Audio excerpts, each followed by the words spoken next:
નમસ્તે વિદ્યાર્થી મિત્રો, સ્વાગત છે તમારું આપણી આરબી ગુજરાતી યુટ્યુબ ચેનલની અંદર।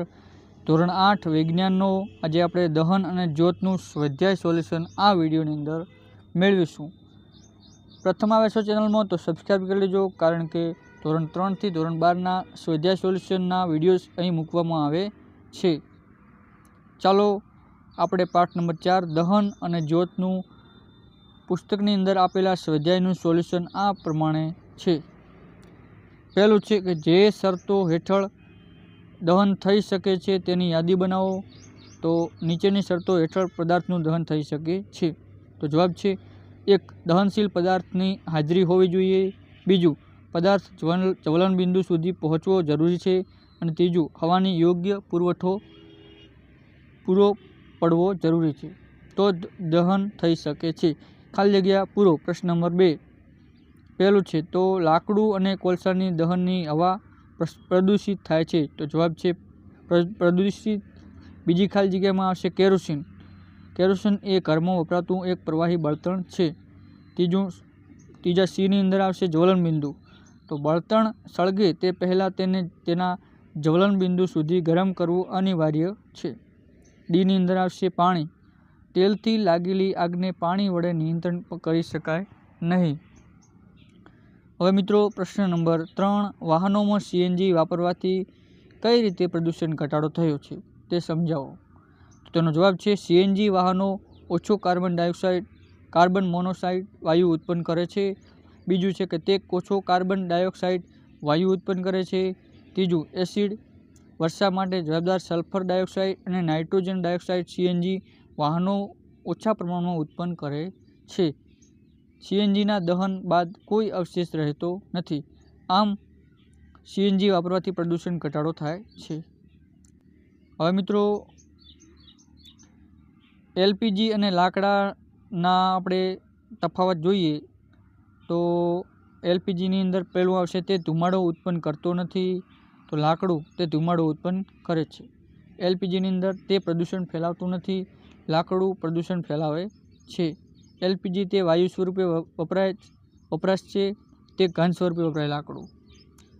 એલપીજીની અંદર તેને સરળતાથી સિલિન્ડરમાં સંગ્રહિત કરી શકાય છે, લાકડાની અંદર તેને સંગ્રહ કરવા માટે ખૂબ જગ્યાની જરૂર પડે છે।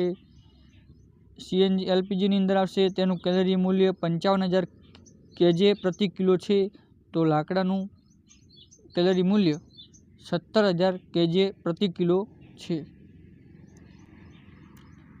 હવે મિત્રો બી લાકડા કરતાં એલપીજી એ ઘર વપરાશનું વધુ સારું બળતણ છે।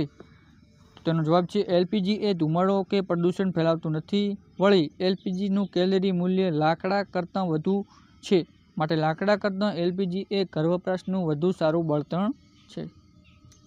બીજું છે કાગળ પોતે સરળતાથી આગ પકડી લે છે, પરંતુ એલ્યુમિનિયમના પાઇપ ફરતે વીંટાળેલો કાગળ ટુકડો જલ્દીથી સળગતો નથી, સમજાવો। તો મિત્રો કાગળનું પોતાનું જ્વલન બિંદુ નીચે છે, તેથી સરળતાથી આગ પકડી લે છે।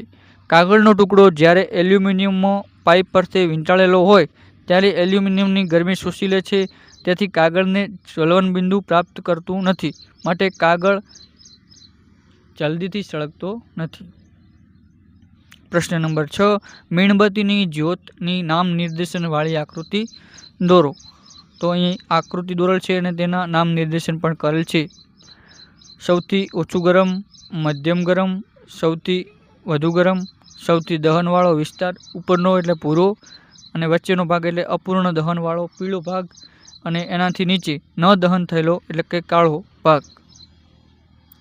પ્રશ્ન નંબર 7 બળતણનું કેલરી મૂલ્ય દર્શાવો, એકમ જણાવો।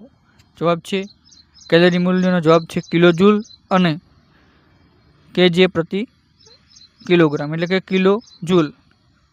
પ્રશ્ન નંબર 8 CO2 કઈ રીતે આગને નિયંત્રિત કરવા માટે વપરાય છે તે સમજાવો। તો જવાબ છે ઓક્સિજન કરતાં CO2 ભારે હોવાને કારણે આગને ધાબળાની જેમ લપેટે છે, તેથી બળતણ અને ઓક્સિજન વચ્ચેનો સંપર્ક કપાઈ જાય છે અને આગ નિયંત્રિત થાય છે। પ્રશ્ન નંબર 9 લીલા પાંદડાના ઢગલાને સળગાવવો અઘરો છે, પરંતુ સૂકા પાંદડાને સળગાવવાથી આગ પકડી લે છે તે સમજાવો.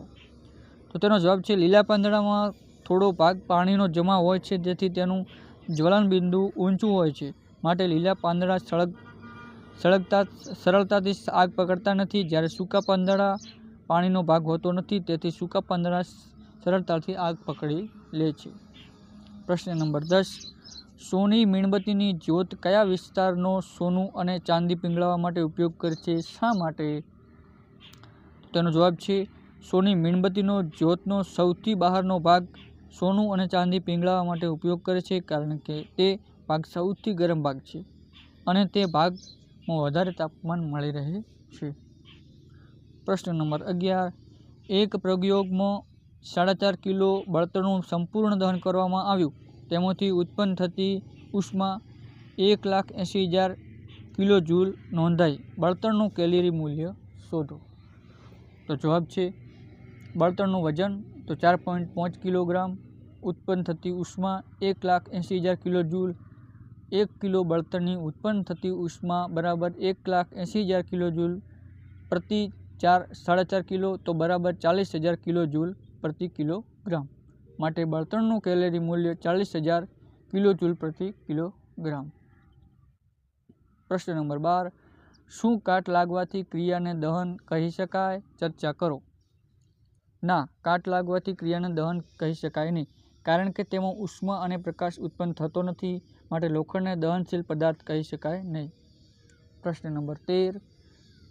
આબિદા અને રમેશ એક પ્રયોગ કરી રહ્યા હતા, જેમાં પાણીને બીકરમાં ગરમ કરવાનું હતું. આબિદાએ બીકરને વાટની નજીક મીણબત્તીની જ્યોતના પીળા ભાગમાં રાખ્યું. રમેશે બીકરને જ્યોતના સૌથી બહારના ભાગમાં રાખ્યું.